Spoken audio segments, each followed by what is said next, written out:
Я всех приветствую. Я вам расскажу, как правильно выбрать металлоискатель или металлодетектор, как вам будет угодно.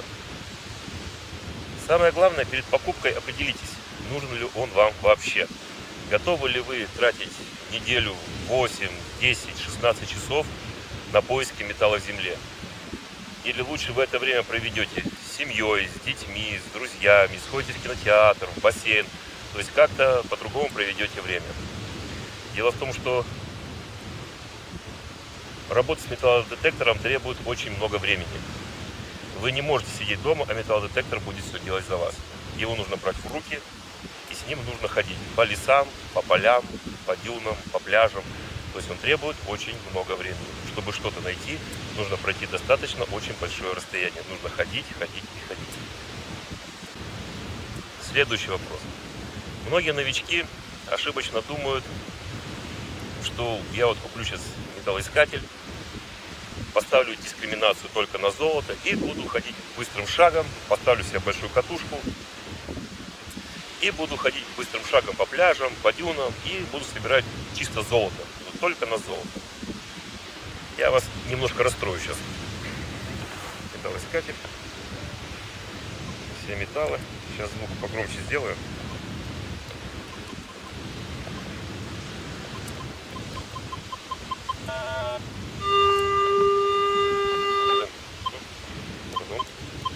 Нажал. Так, вот этот цоколь от лампочки. На пляже он звонит как золото. Очень хороший чистый сигнал, цоколь от лампочки. Его надо выкапывать, чтобы узнать, золото это или какой-либо другой металл. Далее, водочная крышка. Цвет мед.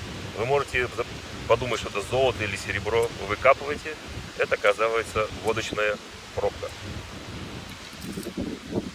Фольга от пивной банки. Цвет мед. То же самое. Очень близкий к драгоценным металлам.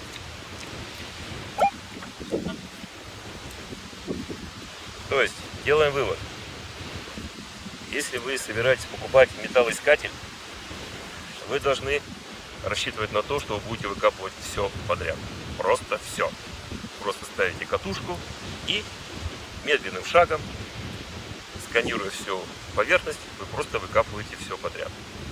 Поэтому очень многие, кто покупает металлоискатель, практически, наверное, 80% сходят раз, сходят два, потом кладут его на шкаф и про него забывают или пытаются его перепродать.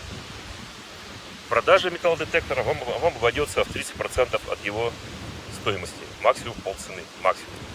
Потому что никто бэушные металлодетекторы практически не покупает. Покупают только новые. Потому что покупать бэушный металлодетектор, это покупать как кота в мешке. Вы не знаете, что с ним.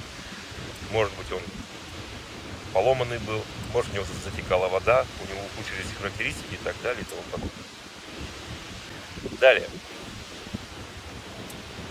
При покупке металлодетектора сразу запомните, что вы покупаете один металлодетектор и навсегда. Очень редко кто может 1-2%, купив один металлодетектор, потом продают и покупают следующий, более дорогой. Поэтому сразу запомните, если решились все-таки купить металлодетектор, покупайте один и навсегда. Старайтесь покупать сразу подороже, как можно дороже. Потому что по собственному опыту привыкать вы к металлоискателю будете года 2. То есть металлоискателем вы должны как бы сродниться. Он должен быть продолжением вашей руки, продолжением вашего мозга, продолжением вашего тела. То есть одеваете наушники обязательно, берете металлодетектор и просто идете и работаете чисто на звук. Металлы в земле ищутся только на звук. По-другому никак. На цифры, на дискриминацию лучше не смотреть. Только на звук. Все только на рефлексах. Потому что могут находиться два черных металла, и вместе с ними рядом находиться цветной металл, который вам будет необходим. То есть вы должны услышать, где, что, как проскакивать по звуку. По дискриминации вы это практически не увидите. Итак, теперь непосредственно о металлоискателях. Какой же все-таки вам металлоискатель выбрать? Металлоискатели делятся на 3 категории основные. Это дешевые, средний ценовой сегмент и дорогие металлоискатели, как любой товар. Значит, к дешевым металлоискателям относятся где-то ценовой сегмент до 300 и 500 долларов. Это в основном металлоискатели, на которые можно поставить только катушку с одной частотой. В основном средней частоты. Это дешевые металлоискатели, они недорогие. Эффективность, я вам попозже остановлюсь на эффективности металлоискателей, сейчас пока останавливаться не буду. Так, вторая категория — это металлоискатели среднего ценового сегмента, около 500 долларов. Это металлоискатели, на которые можно поставить катушки 2-3 частот. То есть они меняются в зависимости от ваших требований, от ваших надобностей. То есть если вам нужно пройти большую территорию, вы покупаете себе большую катушку, 15 дюймов, для разведки, для быстрого прохода больших территорий. Если вы хотите ходить по пляжу, а вам нужна высокочастотная катушка и так далее и тому подобное. И катушки, и металлоискатели дорогие, так скажем, которые стоят от 1000 долларов и выше. Это металлоискатели, у них уже стоит катушка и вся программа запитана, они многочастотные. То есть там бывает 5 частот, бывает там 20 частот уже в него вбито. То есть это эффективность у них повышается в разы. То есть это очень дорогие металлоискатели, и отдача от них, конечно, выше. Далее, еще хочу на чем остановиться. Ищет клады, металлы в земле, ищет не металлоискатель, не металлодетектор, ищет их человек. Если, предположим, даже любой новичок с очень дорогим металлодетектором будет всегда проигрывать профессионалу с дешевым металлоискателем. То есть здесь есть простая цепочка: знания, умения, навыки. То есть знания: вы покупаете металлоискатель, осваиваете его, читаете инструкцию. Умения: вы сходили 2, 3, 5, 10 раз, вы уже умеете ходить. Дальше вы просто приобретаете навыки, то есть вы уже шлифуете свое мастерство. Так вот, возвращаюсь к ранее сказанному. Старайтесь покупать металлоискатель один сразу и навсегда. Потому что вот лично я привыкал к металлоискателю 2 года. Длительный срок, да. Зато я сейчас хожу с ним как на рефлексах. То есть я уже не смотрю на дискриминацию, работаю чисто на звук. Я уже знаю, даже не выкапывая объекты земли, я уже знаю, что там лежит. Практически могу угадать с 80% вероятностью. Но хотя я до сих пор копаю все. Потому что бывали случаи, недавно у меня был случай, лежала упаковка из-под сока, а сверху нее лежала монета 1718 года. Как так, как ее нанесло на пляже, дюны обсыпали, что угодно. То есть они лежали одна на другой. То есть выкапывать надо все равно все подряд. Итак, вы решили купить металлоискатель. В принципе, вы уже определились, где вы будете искать, что вы будете искать и каким образом будете искать. И это ясно, вам нужен металлоискатель. Что для этого нужно сделать? Подведем итог. Приходите просто в магазин, где продается металлоискатель, и выбираете тот металлодетектор, который вам нравится. Подержите один в руке, подержите другой в руке, третий, посмотрите как, что. Выбирайте тот, который вам нравится. Если вам не хватает денег, и вы точно решили купить себе металлоискатель, возьмите кредит в банке и купите более дорогой объект, более дорогое изделие. Потому что если вы купите сразу дешевый, потом я думаю, я перепродам, потом куплю более дорогой, вы, во-первых, потеряете время. Вы пока будете привыкать к одному аппарату, потом будете привыкать к другому. Вы потеряете очень много времени. Дело в том, что в металлопоиске самый главный критерий — это время. Потому что, даже я по себе смотрю, я ходил 2 года назад, дюны не было. То есть думаю, посмотрю потом, как-то акцентирую внимание. Прихожу через год, нанесло песком 3 метра дюну. Все, время упущено. Так и здесь. Покупайте сразу хороший металлоискатель. Берите кредит в банке и начинайте его потихонечку осваивать.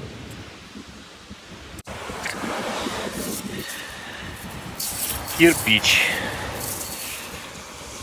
Какими-то... Вот здесь куски арматуры остались в кирпиче. Вот облицовочный кирпич немецкий. Но не наш. Лежал на берегу. Звонил хорошо. А у меня тут наушники одеты, не услышите.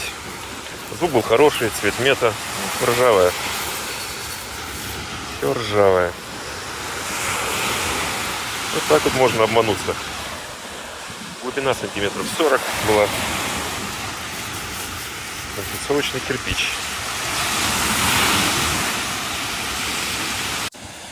Это какое-то наваждение. Это не пляж в золоте, а пляж в цоколях от лампочек. Звонит 22. Как золото. Видите, на выходе цоколь. Достали цоколи. Вот опять цинк. Чьи кусочки я собираю по всему пляжу. Видите, здесь какое-то металлическое крепление. Скорее всего, это цинковые ящики.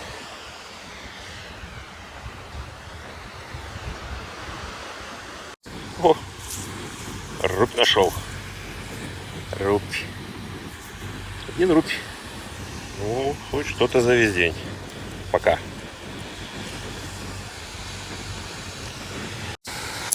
Не рубь, а 3 рубля кучкой. Сейчас посмотрю в округе. Может, что-нибудь еще кто потерял, что? Интересно, 3 рубля кучкой. Десюнчик. 10 копеек. Десюнчик. Вот цель, которую 15-дюймовая катушка ДДшная 7,5 Гц спокойно увидела. Вот катушка. Вот цель. Достаточно мелкая. Увидела. Это хорошо. 1 копейка. Просто 1 копейка. А вот это, ребята и девчата, уже монета. Толщина у нее больше, чем у цинковых пластин. Немецкая цинковая монета. Ну, цинк с примесью. Видите, все съеденное солью и никому не нужная. Цинковая монета. Ну, смесь цинк с каким-то металлом. Монета.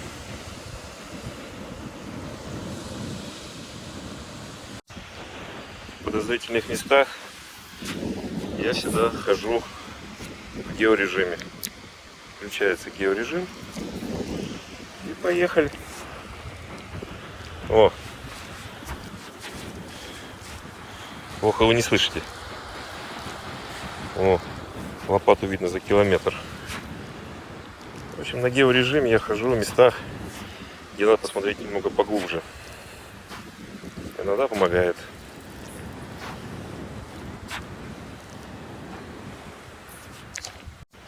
Опять рубль. Что-то много рублей. Вообще древний, уже даже окислился. Вот, пожалуйста, находка на пляже. Звук был очень хороший. Видите, даже какой-то цвет мед. Ржавое железо, ржавый цвет мед. Характерная находка. Да, маленький нюанс. Все, что выкапываете, все всегда уносите с собой, ничего не оставляйте. Чтобы в следующий раз не выкапывать 2-й раз. Вот, пожалуйста, кусок от пивной банки. К разговору о том, где надо искать. Если взять пляж, если с правой стороны, если посмотреть, сюда после шторма, видите, был шторм, вымыло как весь берег. С правой стороны находится все, что очень легкое. Куски фольги, всякие вот эти вот элементы. То есть все легкое улетает дальше. Все тяжелое, то есть золотые украшения, цепочки и прочее остаются слева. Вот пляж где-то получается шириной метров 35. Берете металлодетектор и просто-напросто он сканируется. Это к разговору, где искать и сколько искать. Если вы решитесь покупать металлодетектор, все-таки соберетесь его покупать, готовьтесь, что нужно очень много ходить. Очень много. И тратить очень много времени. пожалуйста, водочная пробка. Улетела дальше всех.